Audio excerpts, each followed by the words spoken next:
नाशिकमधली आणखीन एक हादरवून टाकणारी बातमी म्हणजे लैंगिक शोषण आणि धर्मांतर प्रकरण। या नामांकित कंपनीतल्या लैंगिक अत्याचार आणि धर्मांतर प्रकरणामध्ये आता चेनानी आणि आरोपीमध्ये संवाद झाल्याचं सीडीआर मध्ये दिसल्याचा सरकारी वकिलांनी दावा केलाय।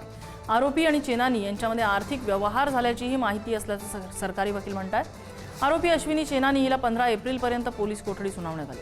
नामांकित कंपनीमधील लैंगिक अत्याचार आणि धर्मांतर प्रकरणात या कंपनीची ऑपरेशन मॅनेजर अश्विनी चेनानी यांच्या पोलीस कोठडीमध्ये 15 एप्रिलपर्यंत वाढ झाली। अश्विनी चेनानी यांचा थेट गुन्ह्यात संबंध असल्याचा युक्तिवाद सरकारी वकिलांनी न्यायालयात केलाय। चेनानी आणि आरोपींमध्ये संवाद झाल्याचं सीडीआर मध्ये दिसून येत आल्याचा दावा सरकारी वकिलांचा आहे। आर्थिक व्यवहार झाल्याची सुद्धा त्यांनी शक्यता बोलून दाखवली आहे।